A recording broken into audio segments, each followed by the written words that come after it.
भूतिया बर्फ का घर। सर्दियों की छुट्टियां पड़ चुकी थी।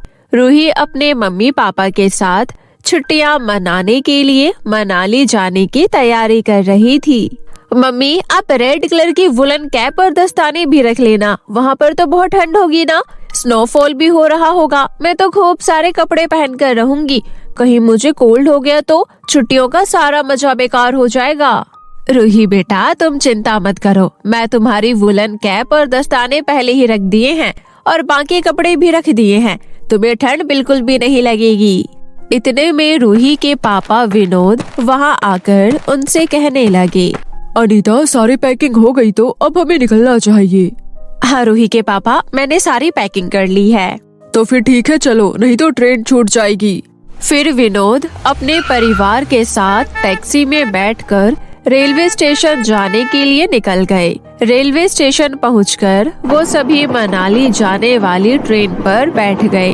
ट्रेन में पूरा दिन बीत गया और रात होने लगी। तभी मनाली पहुंचने से पहले ही ट्रेन एक जगह जाकर रुक गई। अरे, ये ट्रेन काफी देर से यहाँ क्यों रुकी हुई है? मुझे तो कुछ समझ नहीं आ रहा। अनीता, तुम रूही का ध्यान रखना, मैं आगे जाकर टीटी से पूछ कर आता हूँ। ठीक है, लेकिन जल्दी आइएगा। विनोद टीटी के पास पता करने चला गया। वहीं रूही अपनी माँ अनीता से बोली, मम्मी, अभी तो हम मनाली पहुँचे भी नहीं है और अभी से इतनी ठंड होने लगी। बाहर देखो ना मम्मी, मुझे तो लगता है बर्फ गिरने वाली है। हाँ, मुझे भी यही लगता है रूही बेटा। इतने में विनोद भी वापस आ गया। वो कुछ परेशान सा लग रहा था। ये देख अनीता बोली, क्या हुआ, आप इतने परेशान क्यों लग रही हैं? परेशानी की तो बात है अनीता, आगे बर्फ गिरने की वजह से ट्रेन यहाँ रुक गई है और ये सुबह से पहले आगे नहीं बढ़ेगी। कुछ लोगों ने कहा है स्टेशन से बाहर निकलने के बाद हम कोई कार रेंट में ले सकते हैं। मनाली यहाँ से सिर्फ 1 घंटे की ही दूरी पर है, तो तुम क्या कहती हो अनीता, चले? अगर 1 घंटे की बात है तो चलिए चलते हैं। कार रेंट पर लेना ही सही होगा। यहाँ ट्रेन में रात गुजारने से तो बेहतर ही होगा। उसके बाद विनोद अपनी पत्नी और बेटी को लेकर ट्रेन से उतर गया और स्टेशन से बाहर निकलकर वो एक कार रेंट में ले लेते हैं। फिर वो तीनों मनाली जाने के लिए कार से निकल गए। वाह विनोद, ये कार तो काफी अच्छी है और हमें कितने सही दामों पर रेंट में मिल भी गई है ना? हाँ, वो तो है। और जरा पीछे रूही को देखो, थकान की वजह से कार में ही सो गई। दोनों पति पत्नी बातें कर ही रहे थे कि तभी अचानक बर्फ गिरने लगी और कुछ ही पल में चारों तरफ बर्फ ही बर्फ जम गया। विनोद, मुझे तो यहाँ अब हर तरफ बर्फ ही बर्फ दिखाई दे रही है। गाड़ी आगे चल भी पाएगी या नहीं? अनीता, वैसे भी इतना अंधेरा है, मुझे कुछ ठीक ढंग से दिखाई भी नहीं दे रहा। और तो और यहाँ आसपास कोई होटल भी दिखाई नहीं दे रहा। अब क्या करें हम? तभी अनीता को थोड़ी दूरी पर कुछ रोशनी दिखाई दी। अरे विनोद, देखो वो क्या है? मुझे वहाँ सामने थोड़ी रोशनी दिखाई दे रही है, वहाँ गाड़ी लेकर चलो। जब वो गाड़ी वहाँ लेकर पहुँचे जहाँ से रोशनी आ रही थी, तो वो दोनों हैरान रह गए क्योंकि वहाँ पर एक बर्फ का घर बना हुआ था। विनोद, क्या ये सच में एक बर्फ का घर है या मैं कोई सपना देख रही हूँ? नहीं अनीता, तुम कोई सपना नहीं देख रही, ये सचमुच में बर्फ का ही घर है। ऐसे घरों के बारे में मैंने बचपन में सिर्फ किताबों में ही सुना था। और इन्हें इंग्लिश में क्या कहते हैं? हाँ, याद आया, इग्लू। हाँ, सही कहा तुमने। ऐसे बर्फ के घरों को तो इग्लू ही कहते हैं। और देखो, इसके अंदर से ही रोशनी आ रही है, शायद अंदर कोई है। रूही को यही कार के अंदर ही सोने दो। चलो अंदर चलकर पूछते हैं, शायद हमें यहाँ रात गुजारने को जगह मिल जाए। ठीक है, चलो चलकर पूछते हैं। उसके बाद विनोद और अनीता बर्फ से बने हुए घर के पास जा पहुँचे और दरवाजे पर खड़े होकर पुकारने लगे, क्या अंदर कोई है? क्या किसी को हमारी आवाज सुनाई दे रही है? तभी घर के अंदर से एक बूढ़ा आदमी और एक बूढ़ी औरत निकलकर बाहर आए। तभी बूढ़ा आदमी बोला, जी, क्या काम है आपको? जी, दरअसल हमें मनाली जाना है। तो जाओ ना, किसने रोका है? दरअसल बर्फ इतनी पड़ रही है, अभी कार से आगे जाना मुश्किल है और यहाँ आसपास कोई होटल या घर भी नहीं है सिवाय आपके इस बर्फ घर के। तो क्या आज रात हमें आपके घर में आसरा मिल सकता है? अनीता की बात सुनकर बूढ़ा आदमी और बूढ़ी औरत एक दूसरे की शक्ल देखकर अजीब तरीके से मुस्कुराने लगे। फिर वो बूढ़ा आदमी अनीता की तरफ देखते हुए बोला, जी जरूर, हमारा बर्फ का घर बहुत बड़ा और खाली है। हम दोनों यहाँ अकेले ही रहते हैं। आप अपनी बेटी रूही के साथ यहाँ रुक सकते हैं। क्या? पर हमने तो आपको ये बताया ही नहीं कि हमारी बेटी भी हमारे साथ है और उसका नाम रूही है। दरअसल मैं एक ज्योतिष हूँ और मैं किसी का भी चेहरा देखकर उसके बारे में कुछ भी बता सकता हूँ। और वैसे भी तुम अभी अपनी बेटी के बारे में ही सोच रहे थे, इसलिए मुझे पता चल गया कि तुम्हारी बेटी भी तुम्हारे साथ है। बूढ़े आदमी की बात सुनकर विनोद अनीता दोनों हैरान हो गए। हैरानी की जरूरत नहीं, आओ अपनी बेटी को लेकर अंदर आ जाओ, मैं तुम्हें तुम्हारा कमरा दिखा देती हूँ। जी ठीक है। उसके बाद अनीता और विनोद कार में सो रही रूही को जगाते हैं और फिर सामान लेकर बूढ़ी औरत के बताए गए कमरे में चले गए और अंदर से दरवाजा बंद कर लिया। अरे वाह, ये घर तो काफी गर्म है और अंदर से कितना बड़ा भी है। ये दोनों तो यहाँ मजे से रहते होंगे। मम्मी, मुझे नींद आ रही है। हाँ बेटा रुको, मैं अभी बिस्तर लगा देती हूँ। अनीता एक चादर बिछा देती है। मुझे लगता है हमें भी अब सो जाना चाहिए, फिर कल सुबह होते ही हम मनाली के लिए निकल जाएंगे। क्यों विनोद? ठीक है अनीता। उसके बाद तीनों सो गए। आधी रात को जब विनोद की अचानक आंख खुली तो उसने देखा अनीता और रूही दोनों ही बिस्तर से गायब थे। विनोद घबराते हुए जल्दी से बिस्तर से उठा। अरे ये दोनों इतनी रात को कहाँ चले गए? बाहर कितनी ठंड है और हम अनजान जगह पर है। अगर उन्हें कहीं जाना था तो कम से कम मुझे बता कर तो जाते। तभी विनोद की नजर खिड़की पर पड़ी। खिड़की के बाहर से बहुत तेज रोशनी आ रही थी। विनोद ने जब खिड़की से बाहर झांककर देखा तो उसके होश ही उड़ गए। बाहर एक भूत और चुड़ैल खड़े थे और उन्होंने अनीता और रूही को एक मोटी रस्सी से बांधकर पेड़ पर लटका रखा था और नीचे आग जला रखी थी। फिर भूत और चुड़ैल दोनों हंस कर बातें करने लगे। आज हम कितने दिनों बाद लजीज खाना खाएंगे। आज तो हम दोनों पेट भर कर खाना खाएंगे। इतने दिनों से हम यहाँ बूढ़ा बूढ़ी का रूप लेकर रह रहे थे, लेकिन कोई भी हमारे जाल में फंसी नहीं रहा था। अब जाकर मुर्गी फंसी है। बस अब जल्दी से इन दोनों माँ बेटी को इस आग में भूनकर खा लेते हैं। अरे लेकिन अभी एक इंसान अंदर और सो रहा है ना। चलो कोई बात नहीं, उसे हम कल सुबह नाश्ते में खा लेंगे। भूत और चुड़ैल की बात सुनकर विनोद परेशान हो गया। अरे ये सब क्या हो रहा है? अब मैं क्या करूं? कैसे बचाऊं अनीता और रूही को? इन दोनों भूत और चुड़ैल ने मुझे बेवकूफ बनाया। नहीं, मुझे जल्दी से कुछ करना ही होगा। अनीता और रूही को इस आग से कितनी तकलीफ हो रही होगी। चलो अंदर एक बार चल कर देखते हैं, कहीं वो आदमी भागने की कोशिश तो नहीं कर रहा।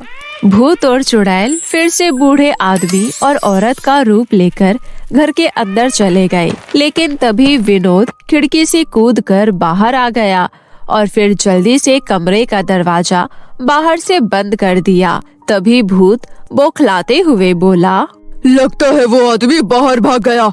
चलो जल्दी बाहर चलो। उधर विनोद जल्दी से अनीता और रूही की रस्सियां खोलकर आजाद कर देता है और उन्हें एक पेड़ के पीछे छुपने को कहा। अनीता, जब तक मैं वापस ना आऊं तुम इसी पेड़ के पीछे रूही को लेकर छिपी रहना। याद रहे, कुछ भी हो जाए यहाँ से बाहर मत निकलना। क्या? लेकिन आप कहाँ जा रहे हैं? चलिए यहाँ से भाग निकलते हैं। नहीं अनीता, अगर हम भाग भी गए तो ज्यादा दूर नहीं भाग पाएंगे। वो दोनों हमें फिर से पकड़ लेंगे।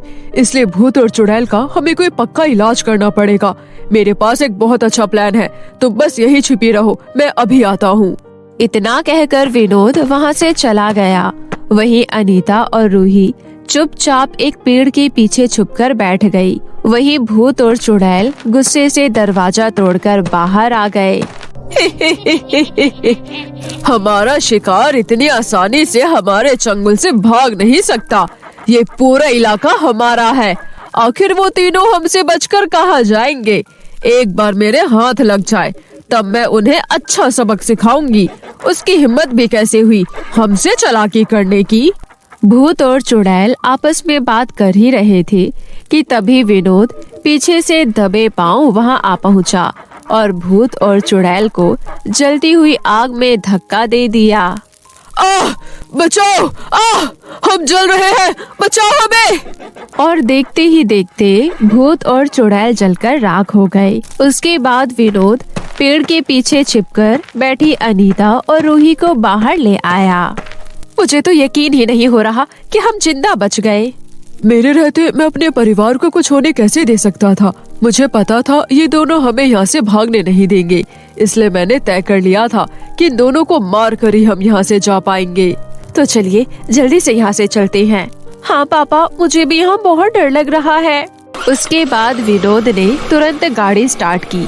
फिर तीनों उस जगह को छोड़कर चले गए। जमीन के नीचे बैठी चुड़ैल उन दोनों की बातें सुनकर खुश होते हुए बोली, ये तो बहुत अच्छी बात है। मैं जमीन के अंदर तुम सबका इंतजार करूंगी। जाकर बुला लाओ और बच्चों को भी, फिर मुझे शिकार करने में भी कोई तकलीफ नहीं होगी।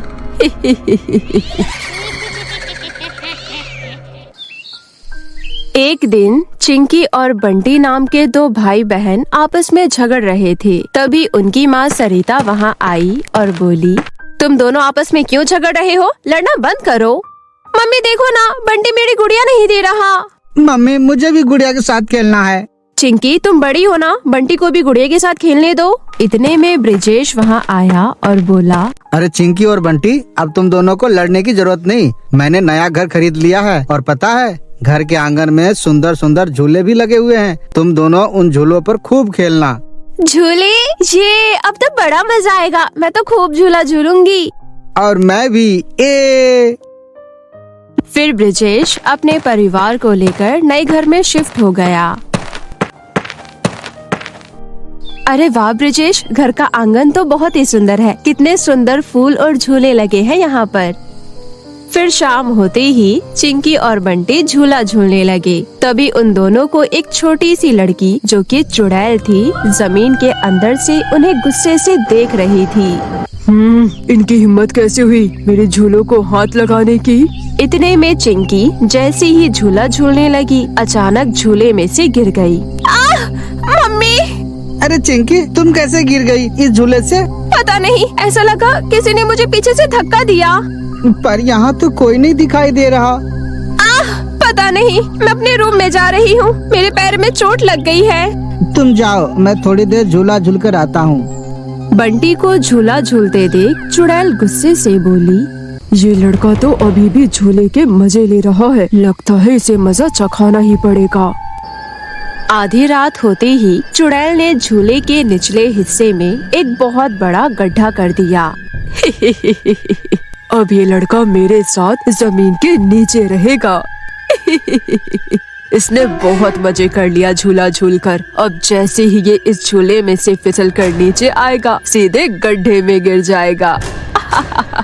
फिर जैसे ही बंटी झूले में से फिसलकर नीचे की ओर पहुंचा, वो गड्ढे में गिरकर झूले को पकड़कर लटक गया। मम्मी मुझे बचाओ, मैं गड्ढे में गिरने वाला हूँ। मम्मी!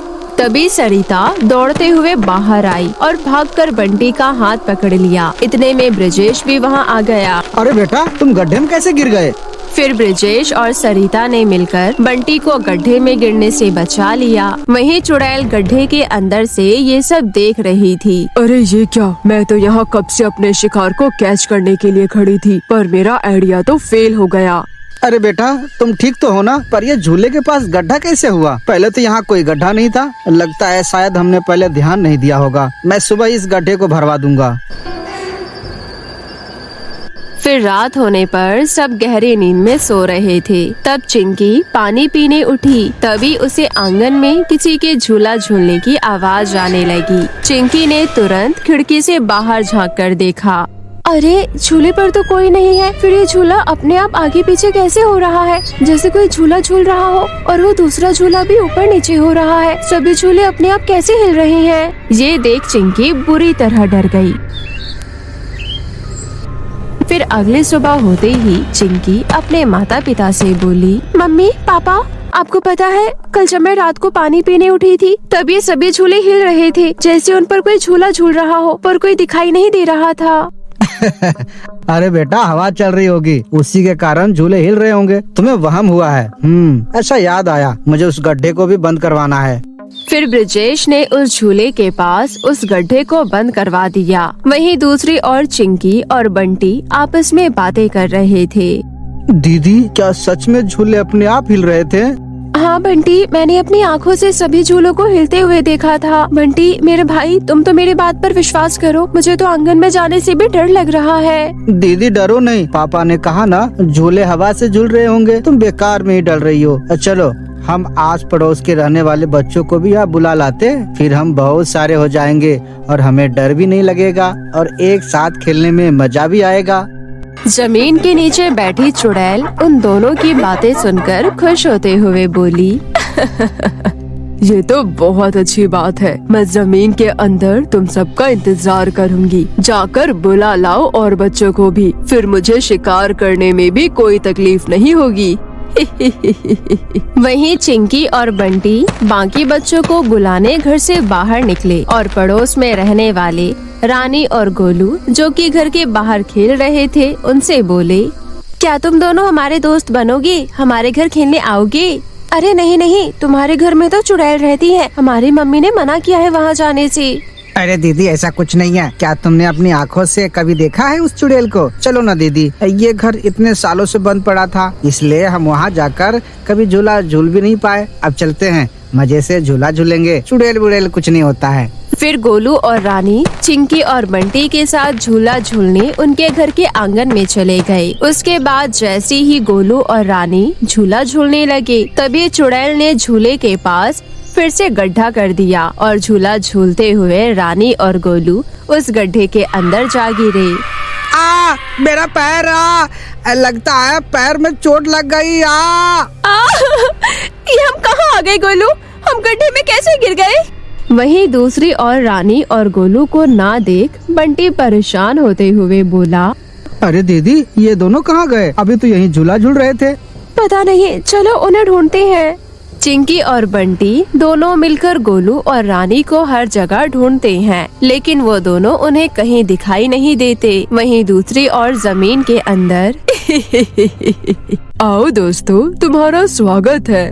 चुड़ैल, मैंने तुम्हें कहा था ना कि यहाँ एक चुड़ैल है। तुम्हें खेलना था ना, तो मेरे साथ खेलो।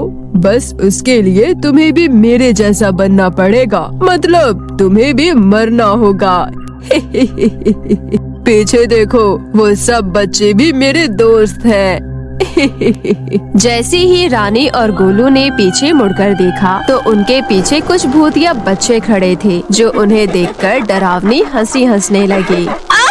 नहीं, हमें जाने दो, हम यहाँ कभी दोबारा झूला झूलने नहीं आएंगे। नहीं, डरो नहीं, मरने के बाद तुम भी हमारे साथ रात में खेलना। हम रोज रात को आंगन में खूब झूला झूलते हैं और खेलते भी हैं। मम्मी मुझे बचा लो, मुझे बहुत डर लग रहा है। मुझे इनकी तरह भूतिया बच्चा नहीं बनना। मम्मी। वहीं दूसरी ओर चिंकी और बंटी को वो दोनों कहीं नहीं मिलते, इसलिए वो उनके घर चले गए और वहाँ उनकी माँ सुलेखा से पूछने लगे, आंटी क्या गोलू और रानी घर आ गए? नहीं तो मैं उन दोनों को कब से ढूंढ रही हूँ, क्या वो दोनों तुम्हारे साथ थे? हाँ आंटी, हम उन्हें अपने साथ अपने घर ले गए थे। पता नहीं झूला झूलते झूलते हुए कहाँ चले गए। अरे तुम दोनों का दिमाग खराब था जो मेरे बच्चों को अपने घर ले गई। उस घर के आंगन में चुड़ैल है। हाय मेरे दोनों बच्चे। ये कहते हुए रानी और गोलू की माँ सुलेखा दौड़ते हुए उनके घर आई और उनकी माँ सरिता से बोली, अरे बहन जी, ये आपने क्या किया? ये घर भूतिया है। इस घर के आंगन में चुड़ैल का वास है। ये आप क्या कह रही हैं? मेरे दोनों बच्चे गायब हैं। आपके आंगन में ही खेल रहे थे। घबराओ नहीं बहन, आपके दोनों बच्चे मिल जाएंगे। चलो आंगन में जाकर ढूंढते हैं, वहीं कहीं छुप गए होंगे। फिर सभी मिलकर आंगन में गए। तभी उन्हें झूले के पास एक गड्ढा दिखाई दिया। हो सकता है वो दोनों इस गड्ढे में गिर गए हो। हे भगवान, जिस बात का डर था वही हुआ। चुड़ैल लड़की मेरे बच्चों को जमीन के अंदर ले गई। अब वो मेरे बच्चों को मार डालेगी। आंटी आप डरो नहीं, मैं अभी इस गड्ढे में जाकर अपने दोस्तों को ले आऊंगा। अरे तुम क्या करोगी? वो चुड़ैल लड़की पहले ही यहाँ के कई बच्चों को मार चुकी है। हे भगवान, अब क्या होगा? सुलेखा की रोने की आवाज सुन उसका पति किशोर भी वहाँ आ गया। क्या हुआ सुलेखा, क्यों रो रही हो और तुम यहाँ क्या कर रही हो? फिर सुलेखा ने रोते हुए अपने पति किशोर को सारी बात बताई। कमबख्त प्रॉपर्टी डीलर नटवर लाल नहीं सुधरने वाला, उसे सब पता था, तभी उसने अपने फायदे के लिए ये घर उनको बेच दिया। इसमें इनकी क्या गलती? ये आप क्या कह रहे हैं? हमें तो कुछ समझ नहीं आ रहा। भाई साहब, दरअसल जिस घर में आप रह रहे हैं वो प्रॉपर्टी डीलर नटवर लाल का घर था। प्रॉपर्टी डीलर नटवर लाल की एक बेटी थी पारुल, जो पढ़ाई में बहुत ही कमजोर थी। उसे खेलने कूदने का बहुत शौक था। वो सारा दिन भर आंगन में झूला पर झूलती रहती थी। एक दिन जब वो परीक्षा में फेल हो गई, इस बात पर उसके पिता ने उसे खूब डांटा। उसके बेटी को बहुत गुस्सा आया और उसने झूले में लटक कर अपनी जान दे दी। आप इस जगह पर नए थे, इसलिए आपको यह जगह बेच दिया और वो खुद यहाँ से भाग गया होगा। वही उसकी बेटी चुड़ैल बनकर कई बच्चों को अपना शिकार बना चुकी है। लेकिन अभी आपके बच्चे को बचाना जरूरी है, उन दोनों की जान खतरे में है। पापा, मैं चुड़ैल से दोस्ती करके सब ठीक कर दूंगी, मुझे इस गड्ढे के अंदर जाने दो। हाँ पापा, हम गोलू और रानी को वापस ले आएंगे। चिंकी और बंटी के बार बार जिद करने पर ब्रिजेश मान गया। ठीक है, लेकिन तुम दोनों खाली हाथ मत जाओ, मैं तुम्हें कुछ देता हूँ, तुम बस चालाकी से उस चुड़ैल को पिला देना। फिर ब्रिजेश घर के अंदर से जाकर अलमारी में रखी कांच की एक बोतल ले आया। पापा, इस बोतल में क्या है? इस बोतल में गंगा जल है, उस चुड़ैल को किसी तरह यह तुम्हें पिलाना होगा। ओके पापा, आप चिंता मत करो, आपका प्लान हम फेल नहीं होने देंगे। फिर बंटी और चिंकी उस गड्ढे के अंदर गए। चुड़ैल उन दोनों को देखकर खुश होते हुए बोली, अरे वाह, तुम दोनों भी आ गए मेरे हाथों मरने। हाँ चुड़ैल दीदी, हम दोनों यहाँ आपके दोस्त बनने आए हैं, क्या तुम हमें अपना दोस्त बनाओगी?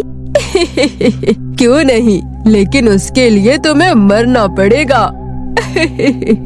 ठीक है, लेकिन उससे पहले हमारी दोस्ती की शुरुआत करने के लिए तुम्हें ये शरबत पीना पड़ेगा। मेरी तरफ से तुम्हारे लिए गिफ्ट समझ लो। अच्छा, तो फिर लाओ दो, इसमें कौन सी बड़ी बात है, वैसे भी बहुत दिन हो गए हैं शरबत पिए हुए। इतना बोलकर चुड़ैल सारा का सारा गंगा जल पी गई। गंगा जल पीते ही चुड़ैल का शरीर जलने लगा। ये मेरा शरीर क्यों जल रहा है? नहीं, क्या पिला दिया तुम दोनों ने? देखते ही देखते चुड़ैल जलकर राख हो गई। चुड़ैल के मरते ही बाकी भूतिया बच्चे भी मर गए। इस तरह सब कुछ ठीक हो गया और चिंकी और बंटी रानी और गोलू को बचाने में कामयाब रहे।